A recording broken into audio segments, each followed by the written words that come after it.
बच्चों good morning, सबको नमस्कार। तो बच्चों देखिए, आप थोड़ा अंतराल हो गया है हमारी पिछली कक्षा और आज की जो कक्षा है हमारी, इसमें कुछ समय का अंतराल हो गया है। अब बच्चों ये अंतराल तो क्या है कि कुछ सरकारी कार्य, चुनाव वगैरह वगैरह होते हैं ना, ये मजबूरियां बीच में आ जाती है। खैर जो भी है, अपना चैप्टर बच्चों कौन सा था? अपने चैप्टर का नाम था the snake and the mirror. ये चैप्टर बच्चों आपको हम पढ़ा रहे थे और जो लास्ट क्लास है उसमें इस चैप्टर को खत्म हो जाना चाहिए था। कोशिश भी की थी, कोशिश कामयाब नहीं हुई, थोड़ा सा पार्ट रह गया। Today we are proceeding towards the end of this lesson. आज बच्चों हम इस लेसन का जो एंड माने, जो इसका अंत है, उसकी ओर अग्रसर हो रहे हैं। देखिए बच्चों, आप देखते हैं कि जो पेज नंबर 59 है, यह आपका कंप्लीट हो गया था। पेज नंबर 59 आपका कंप्लीट हो गया था, जिसमें अंतिम सेंटेंस है समवन एल्स आस्क्ड। समवन माने किसी ने तो बाहर से लाना पड़ता है, और एल्स यानी क्या होता है, जरा ध्यान दो बच्चों।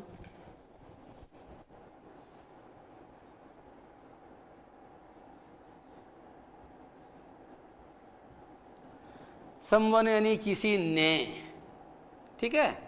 अब बच्चे एल्स भी इसके साथ जुड़ जाएगा तो ये ने आ जाएगा। अब बोलो क्या हो जाएगा? किसी समवन एल्स यानी किसी दूसरे ने या किसी अन्य ने।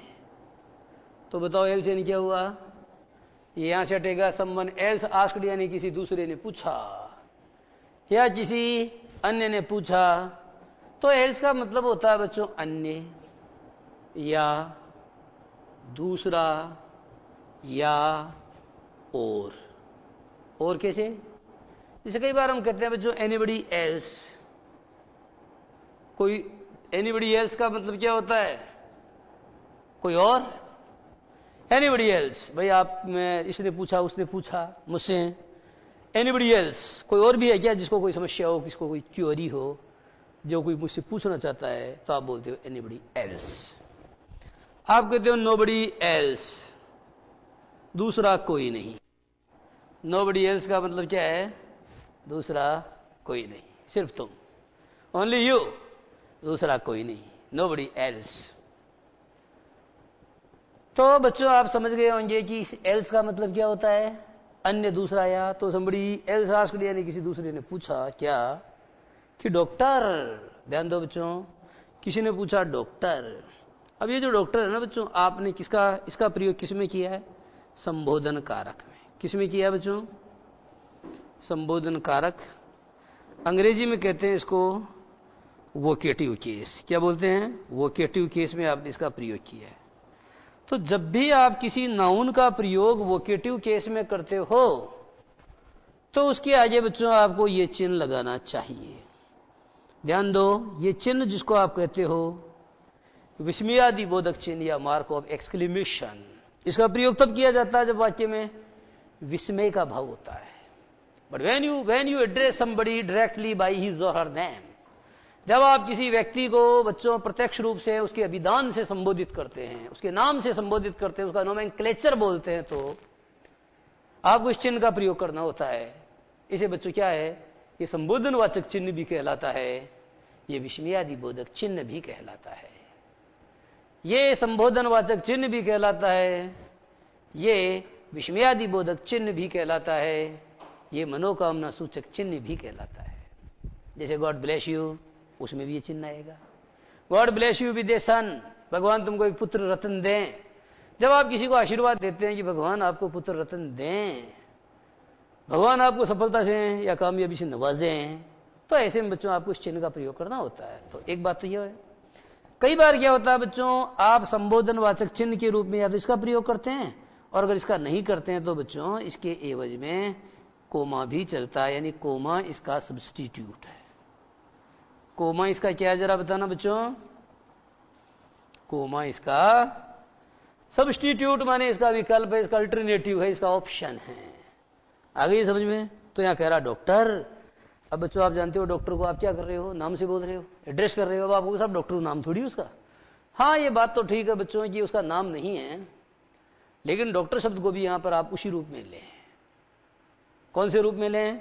उसी रूप में लें, क्योंकि ये नाउन ही है, नाउन है बच्चों, ये नाउन। तो जब आपने इस नाउन का प्रयोग वोकेटिव केस में किया है, माना कि ये प्रॉपर नाउन नहीं है, ये तो कॉमन नाउन है, लेकिन बच्चों यहां आपने किसी पर्टिकुलर डॉक्टर को संबोधित किया है ना, तो यहां पर आपको क्या करना चाहिए? देखो, कोमा का प्रयोग किया गया है। अगर कोमा नहीं आता तो ये चिन्ह आता है। समझ में आ गया है? हिंदी में एक नियम और है, अंग्रेजी में नहीं हो।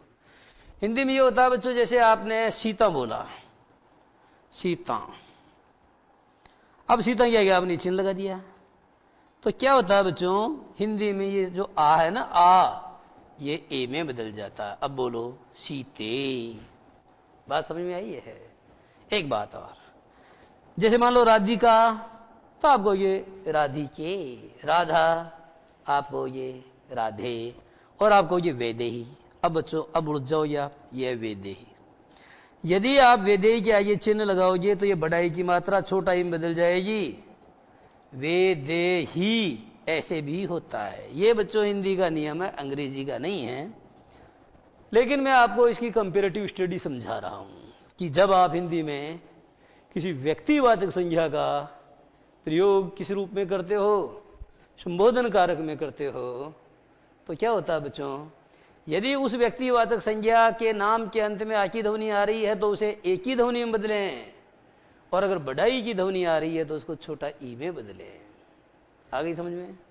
तो समवन एल्स आस्क्ड, यानी किसी ने पूछा, किसी दूसरे ने पूछा, डॉक्टर व्हेन यू रैन। ध्यान दो बच्चों, व्हेन यू रैन। अब आप में से कुछ बच्चे समझते हैं कि साहब ये प्रश्नवाचक वाक्य है। नहीं है बच्चों, यदि ये प्रश्नवाचक वाक्य होता तो क्या आता? व्हेन यू रैन। बच्चों व्हेन के दो मतलब होते हैं, दोनों फर्क आपको अच्छे समझने की आवश्यकता है, ध्यान देना। व्हेन यू रैन, दूसरा सेंटेंस है, सेंटेंस क्या? सेंटेंस का पार्ट है, क्लोज है। When did you run. ध्यान दो, पहला वाला वाक्य है बच्चों व्हेन यू रैन। आप देख रहे हो कि इसमें ये सब्जेक्ट है और इसमें ये सब्जेक्ट है। आप देख रहे हो कि इसमें सब्जेक्ट के पहले सहायक क्रिया आ रही है, इसमें सब्जेक्ट के पहले नहीं आ रही है, तो यहां इसका मतलब होगा जब। यहां ये कंजंक्शन का काम कर रहा है। व्हेन यू रैन माने जब तुम दौड़े, और व्हेन डिड यू रन, यहां बच्चों डिड के कारण फर्स्ट फॉर्म हो गई है, और यहां क्या आएगा? क्वेश्चन मार्क आएगा, और वहां नहीं आएगा, वहां फुल स्टॉप ही आएगा। तो व्हेन यू रैन अर्थात जब तुम दौड़े, तो बच्चे ऊपर वाला अर्थ है व्हेन यू रैन, जब तुम दौड़े। Did the snake, did the snake, तब क्या सांप ने? चेस। ध्यान दो बच्चों, चेस यानी पीछा करना होता है, और चेस के बाद में आफ्टर का प्रयोग करना गलत माना जाता है। रन आफ्टर तो सही है, जैसे the police is running after the thief, यानी पुलिस दौड़ रही है चोर के पीछे, तो रन आफ्टर तो ठीक है बच्चों, लेकिन चेस आफ्टर कहना गलत होता है। तो व्हेन यू रैन अर्थात जब तुम दौड़े। Did the snake follow you, did the snake chase you, या did the snake follow you, क्या सांप ने तुम्हारा पीछा या तुम्हारा अनुसरण किया? अनुसरण, जब आप किसी के अनुसार काम करते हो तो आप उसका अनुसरण करते हो।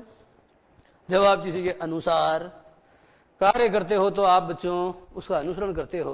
तो बताइए व्हेन यू रैन अर्थात जब तुम दौड़े।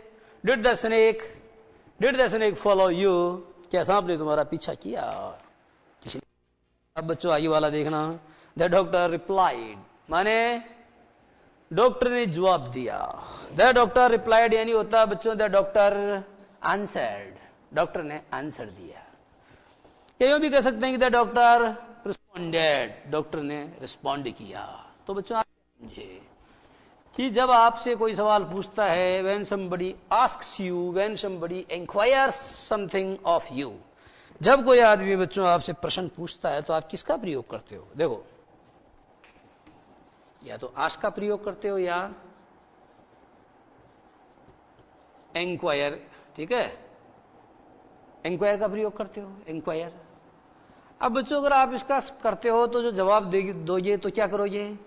आंसर्ड, आंसर दोगे उसका, आंसर्ड।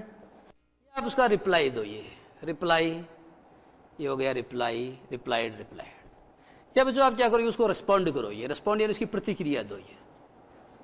ये हो गया रेस्पॉन्ड, ठीक है। या आप उसको रिएक्ट करो। ये इस तरीके के बच्चों, ये जो वर्ब्स मैंने बोर्ड पर लिखी हैं, इन सब वर्ब्स का प्रयोग करते हो आप in order to answer something, किसी बात का जवाब देने के लिए। तो द डॉक्टर रिप्लाइड, यानी डॉक्टर ने जवाब दिया, आई रैन एंड रैन। ध्यान दो बच्चों, आई रैन एंड रैन, इसमें क्या भाव छुपा हुआ है, ध्यान देना। आई रैन एंड रैन, बच्चों ये बात तो लिख दी गई है कि आई रैन एंड रैन, लेकिन आप जानते हो इस बात को यूं भी लिखा जा सकता है। कैसे, देखना, I kept on, I kept on running. इन दोनों का मतलब एक ही है बच्चों। आई रैन एंड रैन का मतलब मैं दौड़ता रहा, आई केप्ट ऑन रनिंग का मतलब भी मैं दौड़ता रहा। अब प्रश्न ये कि आईएनजी क्यों आया? क्योंकि बच्चों आप जानते हो ये वर्ब है, वर्ब के पहले क्या आ रहा, प्रीपोजिशन आ रहा है। आप जानते हो वर्ब के ठीक पहले प्रीपोजिशन आता है तो उसमें आईएनजी जरूर जुड़ता है, और जब इसमें आईएनजी जुड़ेगा तो बच्चों क्या होगा, इसका अंतिम एन डबल हो जाएगा। वजह, क्योंकि एन के ठीक पहले यू माने एक सिंगल वोवल आ रहा है।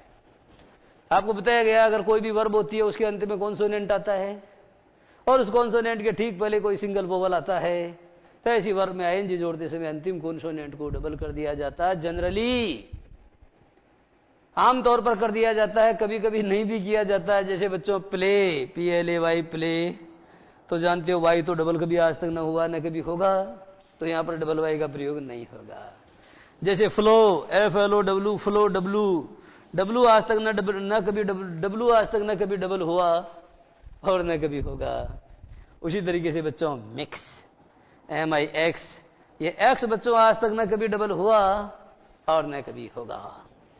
इतने सालों से मैं इंग्लिश पढ़ा रहा हूं, कई सालों मैंने इंग्लिश को पढ़ा भी है, और आज भी ऐसा नहीं होता है कि पढ़ाता ही हूं पढ़ता नहीं हूं।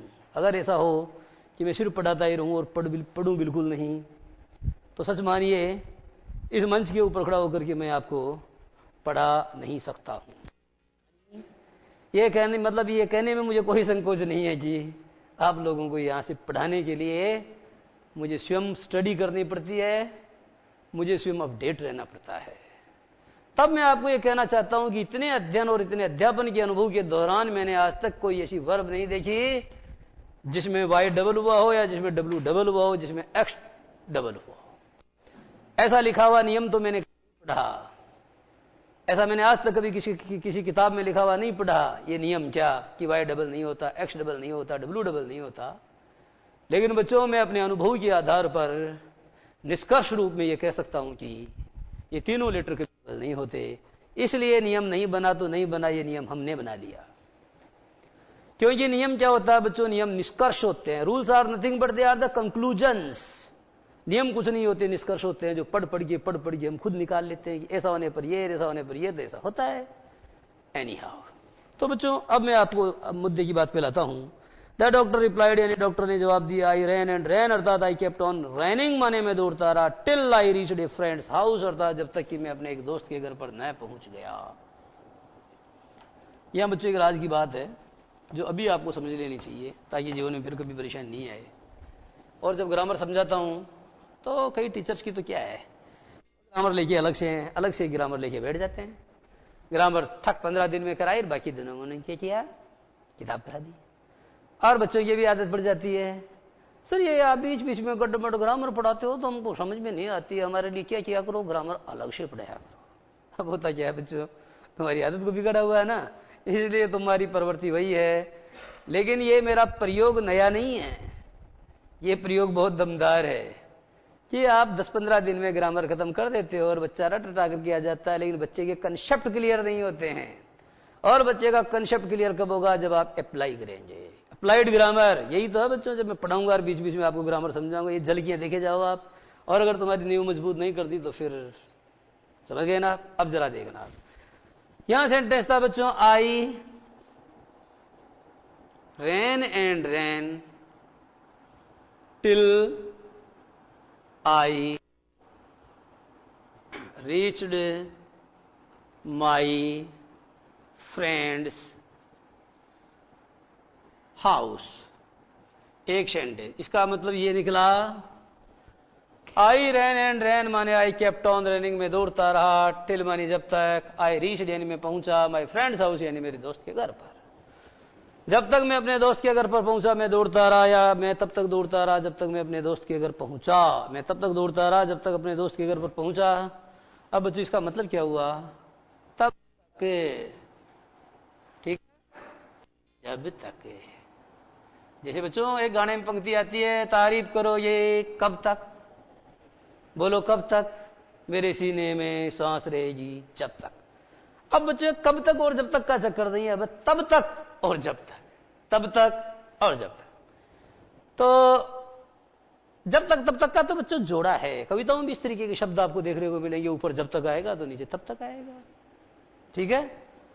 तो तब तक ये अंडरस्टूड है और ये जब तक। अब बोलो, मैं दौड़ा जब तक मैं अपने दोस्त के घर पहुंचा, मानिए अंडरस्टूड है कि मैं तब तक दौड़ा जब तक कि मैं अपने दोस्त के घर पहुंचा। ये वाक्य कैसा है बच्चों? ये बिल्कुल सही है। ये वाक्य अगर सही है तो आपको कुछ नहीं करना है, ऐसे करके सही का निशान लगाना है। अब दूसरा सेंटेंस जरा देखना, आई रैन एंड रैन। ध्यान दो बच्चों, आपका ध्यान चाहता हूं मैं। टिल, यहां तक कोई समस्या नहीं, अब समस्या है। आई मुझे नोट लगाना है। सब लोग जानते हो बच्चों, आई रीच्ड को नेगेटिव बनाना है तो आई डिड नॉट रीच करना पड़ेगा। क्या करना पड़ेगा? Till I did not reach my friends house, ये फुल स्टॉप, ये भी सही। दोनों का मतलब एक, मैं तब तक दौड़ा जब तक कि मैं अपने दोस्त के घर पहुंचा, और मैं तब तक दौड़ा जब तक कि मैं अपने दोस्त के घर नहीं पहुंचा। यानी नहीं पहुंचा तब तक दौड़ा, जब तक नहीं पहुंचा तब तक दौड़ा, जब तक नहीं पहुंचा तब तक दौड़ा, अर्थात पहुंच कर ही माना। बात एक ही है, दोनों वाक्य सही है। निष्कर्ष क्या निकला? निष्कर्ष बच्चों यह निकला, अगर वाक्य में टिल का प्रयोग हुआ है, टिल, तो टिल एक कंजंक्शन की तरह काम करता है। निष्कर्ष यह निकला कि अगर वाक्य में टिल का प्रयोग हुआ है तो टिल एक कंजंक्शन की तरह काम करता है। प्रश्न यह है कि कौन सा कंजंक्शन? तो जवाब है सब ऑर्डिनेटिंग कंजंक्शन। कौन सा कंजंक्शन? Subordinating conjunction. जब ये सबऑर्डिनेटिंग कंजंक्शन की तरह काम करता है बच्चों, तो इस वाक्य के दो पार्ट हो गए। एक तो ये till I reached my friends house, और ये आई रैन एंड रैन। ये बच्चों मैन क्लोज हो गया, ये सबऑर्डिनेट क्लोज हो गया। और जिस वाक्य में बच्चों क्या होता है, किसी भी सबऑर्डिनेटिंग कंजंक्शन का प्रयोग होता है और उसमें वर्ब एक से ज्यादा होती है, तो ऐसा वाक्य हमेशा कैसा सेंटेंस होता है? ऐसा वाक्य बच्चों हमेशा मिश्रित वाक्य होता है, कॉम्प्लेक्स, मिक्स्ड नहीं बच्चों, कॉम्प्लेक्स सेंटेंस, ठीक है। ऐसा वाक्य हमेशा कॉम्प्लेक्स सेंटेंस होता है। आप बोलोगे मिश्रित वाक्य, मिक्स्ड सेंटेंस, तो ध्यान दो बच्चों, ग्रामर में इस शब्द का प्रयोग नहीं किया जाता, इसका किया जाता है। ऐसा वाक्य हमेशा मिश्र या मिश्रित वाक्य कहलाता है जिसमें एक सबऑर्डिनेटिंग कंजंक्शन का प्रयोग हुआ है तथा जिसमें वर्ब एक से ज्यादा है। आप देखते हो बच्चों, यदि टिल का प्रयोग हुआ है तो आगे नोट आ भी सकता है और नहीं भी आ सकता है। यानी टिल का प्रयोग सेंटेंस के जिस पार्ट में हुआ उसको क्या कहते हैं? Subordinating close. क्या बोलते हैं? Subordinate close. तो सबऑर्डिनेट क्लोज जो होता है बच्चों, जो टिल से स्टार्ट होता है, वो नेगेटिव भी हो सकता है, वह पॉजिटिव माने अफर्मेटिव भी हो सकता है। और दोनों ही सूरतों में इसका मतलब क्या होगा? जब तक। और क्या अंडरस्टूड होगा? तब तक। तो इस क्रम में बच्चों अपनी बात जारी रहेगी, परंतु इससे पहले हम लेंगे 2 मिनट का break.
Again I am before you.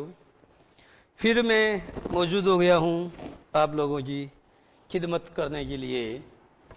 तो बच्चों आप ये देख रहे हैं कि आप निष्कर्ष निकाला, आपने निष्कर्ष निकाला कि the sentence in which till is used as a conjunction may और may not be, may be, may be positive और निगेटिव।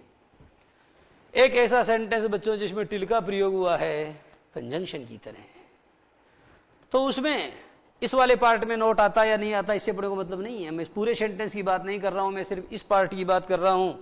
उसमें क्या होता है बच्चों कि सेंटेंस का वह पार्ट जिसमें नोट का प्रयोग, सेंटेंस का वह पार्ट जो टिल से शुरू हो रहा है, सेंटेंस का वह पार्ट जो टिल से शुरू हो रहा है, मैं नोट का प्रयोग हो भी सकता है और मैं नोट का प्रयोग नहीं भी हो सकता है। बोलो ये बात समझ में आई कि नहीं आई? अगर ये बात समझ में आ गई तो आपको बच्चों बहुत इंपॉर्टेंट बात समझ में आ गई। आगे और जरा देखना, आई रैन एंड रैन। अब कर रहा हूं बच्चों अनटिल। ध्यान दो फर्क क्या है, एक तो मैंने यूएन लगा दिया और ये डबल की जगह सिंगल एल कर दिया। बच्चे क्या करते हैं, अनटिल की स्पेलिंग लिखते हैं UNTI डबल एल, क्योंकि वो ये सोचते हैं कि एबल क्या, ये अन लगाते अनएबल ही तो होता है, तो अन लगा दिया और बाकी हो गए उतार दिया। पर बच्चों कभी कभी ऐसा भी होता है, ध्यान दो, ये WE डबल एल, ये COME वेलकम, कोई दिक्कत? पर दिक्कत है, यहां दिक्कत है, डबल एल नहीं सिंगल एल आता है। क्योंकि जब आप संधि करते हो तो कुछ विकार उत्पन्न होता है, उस विकार को ही तो संधि कहते हैं। जब आप संधि करते हो, अब आपको साहब अंग्रेजी में कैसे होती है बता रहा हूं, जैसे DAY डे, ये LY, ठीक है। जब संधि करोगे तो कुछ विकार होगा, DA, ये Y को I में बदलो LY, इस विकार को ही तो संधि कहते हैं। ज्वाइनिंग ऑफ वर्ड्स, इसी ही तो संधि कहते हैं। होता नहीं हिंदी में भी? हिंदी में बच्चों ऐसा होता है, जैसे है ना, जैसे क्या अभी हिंदी में आ जाऊंगा तो हिंदी में तो रहना नहीं, अपने को तो अंग्रेजी की दुनिया की सैर करनी है। तो बच्चों यहां तक मैं आपको बता रहा था कि अच्छी तरह गौर फरमा लो कि अनटिल की स्पेलिंग क्या होती है, ठीक है। तो मैंने आपको ये बोला कि आई रैन एंड रैन अर्थात मैं दौड़ा और दौड़ा, ऐसा अनुवाद मतलब इसका अनुवाद होता है बच्चों आई केप्ट ऑन रनिंग, में दौड़ता रहा। आई कंटिन्यूसली रैन अर्थात मैं बदस्तूर दौड़ा, मैं अनवरत दौड़ा, मैं लगातार दौड़ा। अनटिल, अब बच्चों इसमें नोट छुपा हुआ है, अनटिल का मतलब होता है जब तक नहीं तब तक। मैं तब तक, तो मैं बच्चों मतलब कि जब तक उसके घर नहीं पहुंचा तब तक दौड़ा। तो until I did not go to, until I reached my friend's home।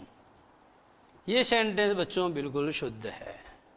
इसका मतलब सेंटेंस का वह पार्ट जो अनटिल से शुरू हो रहा है, वो बच्चों बिना नोट के उसका प्रयोग होता है। अब आज जरा बता रहा हूं, आई ran and ran until I, not लगाओ, did not, until I did not, reached की फर्स्ट फॉर्म बनाओ reach my friends home। ये वाला सेंटेंस गलत है। निष्कर्ष क्या निकला? 3 sentences are grammatically correct, but the 4th, I mean the last sentence is grammatically wrong।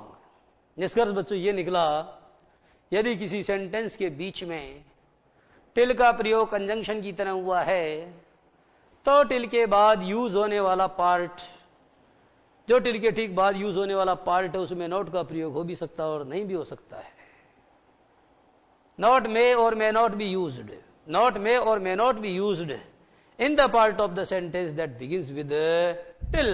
लेकिन बच्चों not का प्रयोग हरगिज नहीं हो सकता है सेंटेंस के उस पार्ट में जो until से शुरू हो रहा। वजह क्या है?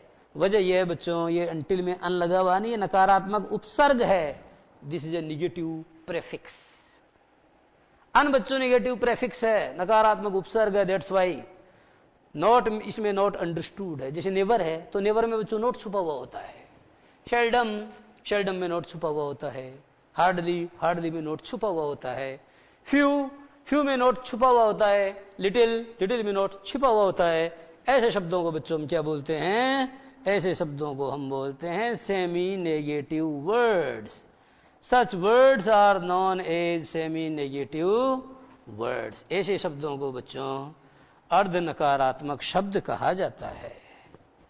तो सेंटेंस के किसी पार्ट में यदि किसी अर्ध नकारात्मक शब्द का प्रयोग हुआ है तो फिर उसमें नॉट का प्रयोग अन्यथा नहीं किया जा सकता है, क्योंकि नॉट तो उसमें पहले आ गया है, नॉट तो उसमें अंडरस्टूड है। निष्कर्ष ये निकला बच्चों, आज ये बात आप समझ गए होंगे। I ran and ran till I reached. अगर टिल की जगह अंटिल कर दो तो भी वाक्य शुद्ध होगा। I ran and ran until I reached, क्योंकि अंटिल में नॉट नहीं आ रहा है। तो बच्चों मैं दौड़ता रहा until I reached a friend's house, जब तक मैं अपने दोस्त के घर नहीं पहुंचा। इमीजिएटली यानी क्या होता है बताता हूं बच्चों। एक चीज है जो आपको समझ में आनी चाहिए, क्योंकि ये बातें क्या होता है कि बच्चे समझ नहीं पाते हैं। उसकी शायद वजह यह होती है कि गुरुजन ठीक से समझा नहीं पाते हैं। अब बच्चे क्या है कि जब गुरुजन ठीक से समझा नहीं पाते हैं तो बच्चे समझ नहीं पाते हैं और फिर बच्चों के साथ में ये प्रॉब्लम्स रह जाती है। तो ऐसी समस्याएं जिनसे मानसिक रूप से हमारा बच्चा जूझता है, उन समस्याओं का एनालिसिस करना, उनका विश्लेषण करना, यही तो मेरा काम है। तो मैं बच्चों आपको बहुत अच्छी चीजें समझाने वाला हूं। जरा देखो बच्चों, इमीजिएटली लिखेंगे। इमीजिएटली लिखा आपने? इमीजिएटली, बहुत अच्छे। अब बच्चों देखो, ये जो DI है ना, इसको डेबी बोलते हैं, इसको कभी कभी जेबी बोलते हैं। इमीजिएटली जैसे सोल्जर बोल देते हैं, सोल्डर नहीं बोलते हैं। जैसे एजुकेशन। वैसे आप जानते हो उच्चारण का मामला बच्चों थोड़ा स्टैंडर्ड है, लेकिन ये क्षेत्र के हिसाब से थोड़ा बदल भी जाता है। इमीजिएटली भी बोलते हैं लोग, इमीडिएटली भी बोलते हैं। ठीक है, अब मैं आपको दूसरी बात समझाना चाहता हूं, उस पर जरा गौर फरमाओ। इमीजिएटली का मतलब क्या होता है? तुरंत। अगर बच्चों में इसकी जगह प्रयोग कर दूं एट वंस, तो आप कहोगे एक बार, क्योंकि वंस यानी क्या होता है? बार। एट यानी वंस यानी एक बार, और एट यानी में, एक बार में नहीं होता। कोई काम एक बार में ही कर लो, बात तो सही है। अरे भाई मैं अपन कहते हैं भाई तेरे को एक बार भी सुनाई नहीं देता क्या? तो मैं ये कहना चाहता हूं कि तुझे तुरंत सुनाई नहीं देता क्या? तो बात समझ में आ गई है। एट वंस यानी भी तुरंत होता है, इमीडिएटली यानी भी तुरंत होता है। और जरा देखो, और है बच्चों, जैसे मैंने आपको कहा कि सडनली, ये देखो सडनली, और यहां लिख दिया मैंने all of a sudden. All of a sudden, इसका मतलब क्या होता है? सडनली यानी क्या होता है? अचानक। और ऑल ऑफ ए सडन का मतलब भी क्या होता है? अचानक। इसका मतलब भी बच्चों अचानक या अकस्मात, और इसका मतलब भी अचानक या अकस्मात।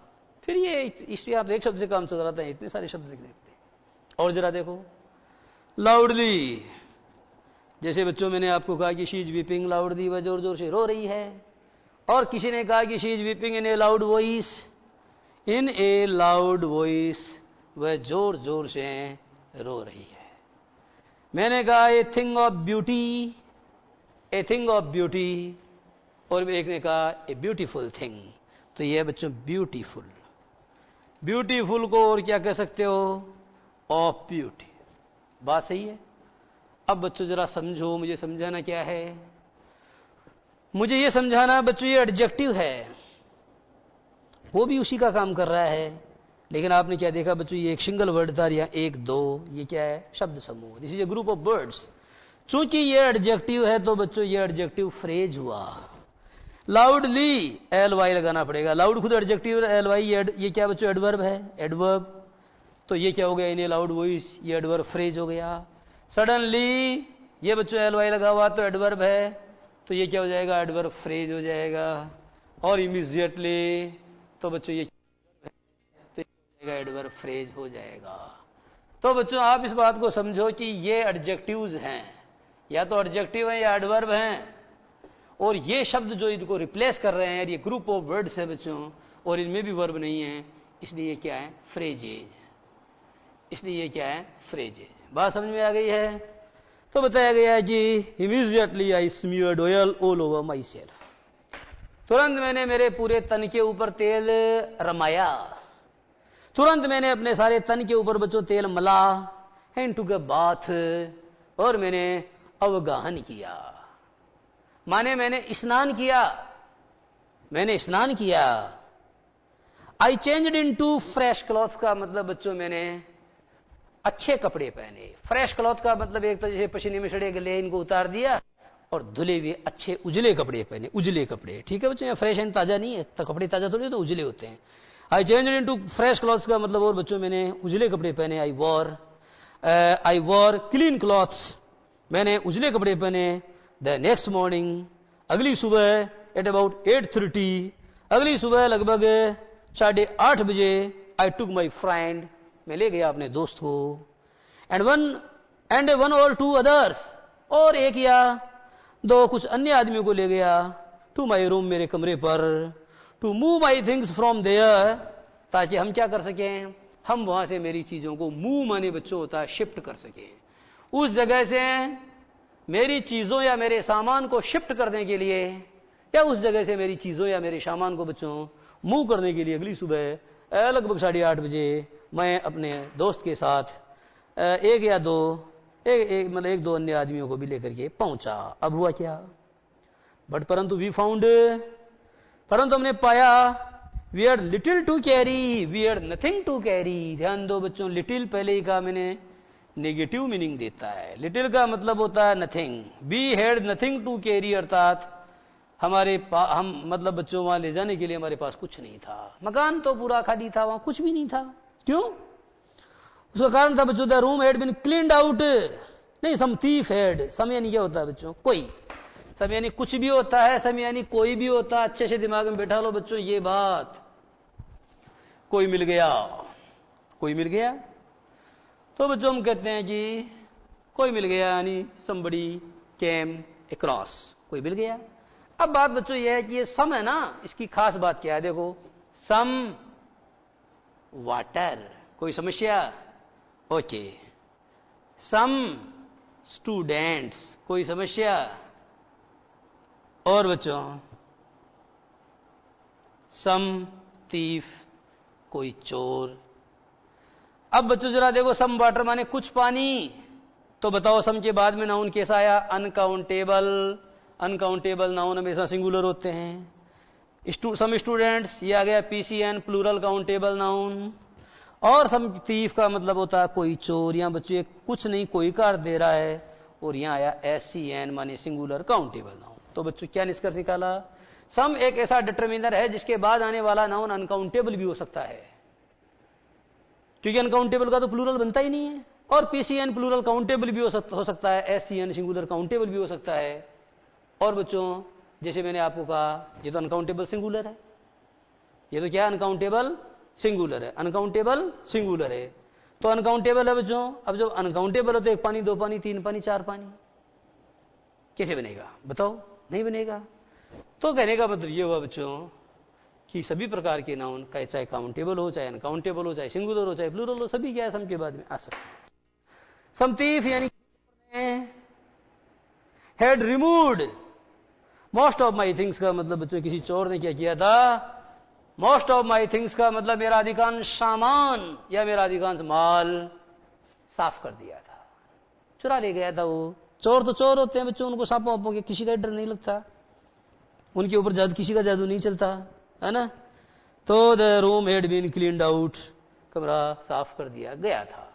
इसका मतलब यह नहीं है कि कमरे का कचरा साफ कर दिया गया था, कमरे का माल जो उड़ा दिया गया था, बट नॉट रियली, परंतु बच्चों वास्तव में नहीं। The thief had left behind one thing, चोर भी चोर था बच्चों, लेकिन आप जानते हो चोर चाहे कितना ही शाना हो, कितना ही सामान चुरा के जाए, लेकिन अंत में वो क्या करता, कुछ न कुछ सुराग अवश्य छोड़ के जाता है।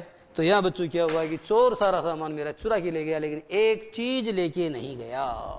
और वो चीज बच्चों ऐसा नहीं है कि वो भूल गया था, वो जानबूझ के उस चीज को लेके नहीं गया था। वो चीज क्या थी, उस चीज को बच्चों फाइनल इंसर्ट के रूप में, ध्यान दो बच्चों, बीएड करते हैं बच्चे तो कहते हैं साहब मैं फाइनल लेसन दे रहा हूं। फाइनल लेसन क्या बोला मैंने? फाइनल लेसन यानी क्या होता है? अंतिम लेसन। कि कोई कहते साहब आज फाइनल रिजल्ट आ जाएगा, कौन पार्षद बना कौन नहीं बना सब पता चल जाएगा।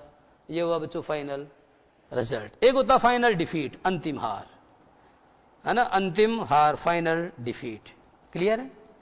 अब बच्चों इसी की जगह पर आप लिख सकते हो फाइनल इंसल्ट, यानी अंतिम अपमान में, अंतिम रूप से मेरा अपमान करने के लिए चोर अंत में एक चीज छोड़ के चला गया। और वो चीज क्या थी बच्चों? वो मेरा पसीने से बदबू मारता हुआ पीला बनियान था। उसे चोर चुरा करके नहीं ले गया। नरेंद्र मोदी कहते हैं कि बच्चों सफाई मेरा स्वच्छ भारत है, तो चोर भी बच्चों आखिर नरेंद्र मोदी के देश का है, तो उसको भी सफाई और स्वच्छता का इतना बोध है कि वो आपका पसीने से बदबू मारता, जिसकी खांचें बच्चों पीली पीली और की थी, इस तरीके के बनियान को वह लेकर के नहीं गया। ऐसा लगा मानो चोर ने जो है ये मेरा अंतिम रूप से अपमान किया, और उसने क्या किया? मेरे ऊपर एक करारा तमाचा मारा। जरा देखें, some thief had removed most of my things, कोई चोर चुरा ले गया था मेरा अधिकांश सामान। Room had been cleaned out, यानी कमरा साफ कर दिया गया था, बट नॉट रियली, परंतु वास्तव में नहीं। The thief had left behind, चोर ने पीछे छोड़ दिया था। वन थिंग, एक चीज है, जस्ट फाइनल इंसल्ट, अंतिम अपमान के रूप में। What was that? I asked, वो क्या थी? मैंने पूछा। द डॉक्टर शेड, डॉक्टर ने कहा, माई वेस्ट, यानी वो मेरा बनियान था। द डर्टी वन माने गंदा वाला, मेरा बनियान था बच्चों गंदा वाला। आप जानते हो गंदा बनियान होता है तो पसीने की बात आती है, और क्या बोलते हैं उसको, शंडो तो अलग है, लेकिन वो इतनी बाहों वाला है तब तो कांकों में प्रॉब्लम रहती है, पीली पीली सी है ना। तो the fellow had such a sense of cleanliness, यानी फेलो माने उस बंदे में इतनी समझ थी सफाई की। माना कि पेशे से चोर था तो था, परंतु उसमें बच्चों स्वच्छता का इतना बोध था, या उसके मन में, उसके दिमाग में बच्चों, उसके मन में क्या था? सफाई की इतनी समझ थी। वो भी जानता था कि मोदी का एक ही नारा है, कौन सा वाला? मेरा स्वच्छ भारत है। The rascal could have taken it, चाहता तो बच्चों वह रास्कल यानी वह बदमाश उसको भी ले जा सकता था। The rascal could have taken it, चाहता तो रास्कल यानी बदमाश उसको भी ले जा सकता था। And could have used it after a wash, और बच्चों उसको क्या करता है? SOAP, सोप यानी साबुन से, एंड वाटर यानी पानी से। साबुन और पानी में कुछ नहीं करना था, रिंस करना था। रिंस यानी होता है बच्चों धोना, प्रक्षालन। तो साबुन और पानी में थोड़ा प्रक्षालन करके बढ़िया ब्रुश से रगड़ा करके, है ना, चाहता तो बच्चों उसको यूज कर सकता था। पर आजकल तो बच्चों सब जानते हो गए हैं, कोई किसी की पुरानी पुरानी चीजें कहां पहनता है ना। पहले हम तो कपड़े नए हमारे सिलाते ही नहीं थे, हमसे जो बड़े थे उन्हीं के कपड़े हम काम चलाते थे। और दीवार मिल जाए तो बात अलग है ना। लेकिन अब तो बच्चों सारे नवाब हो गए हैं। और पहले तो एक पिताजी के क्या 8-8, 10-10 संतानें हुआ करती थी, अब तो एक ही है। तो पूरी जो है वो है तो एक कोई क्या है, सज्जादा बना के रखता है। और फिर आप जानते हो धीरे धीरे फिर उनमें संस्कार भी खत्म होते जा रहे हैं। तो the rascal could have taken it, अर्थात वह बदमाश चाहता तो उसको ले जा सकता था। And use it after washing it, और इसको धोने के बाद में उसको यूज कर सकता था विद सॉप एंड वाटर, यानी साबुन और पानी से। Did you see the snake the next day, doctor, doctor क्या तुमने सांप को अगले दिन देखा? द डॉक्टर लॉफ्ड, यानी डॉक्टर हंस दिया। डॉक्टर हंस दिया। आई have never seen it since, देखो बच्चों हैव का प्रयोग हो रहा है, नेवर भी आ रहा है। मैंने कहा था प्रेजेंट परफेक्ट में भी नेवर आता। I have never seen it since then understood, तब से मैंने सांप को कभी नहीं देखा। इट वॉज अ स्नेक, ये एक ऐसा सांप था, which was taken with, that was attracted with its own beauty, अर्थात जो अपने स्वयं के सौंदर्य से सम्मोहित था।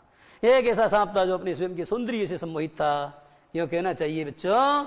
एक ऐसा सांप था जो आत्म मुग्ध था, अपने सौंदर्य पर आत्म मुग्ध था। तो इस तरह से बच्चों आप देखते हैं कि आज की बात यही समाप्त है, और आगे वाली बात अगली क्लास में। नमस्कार।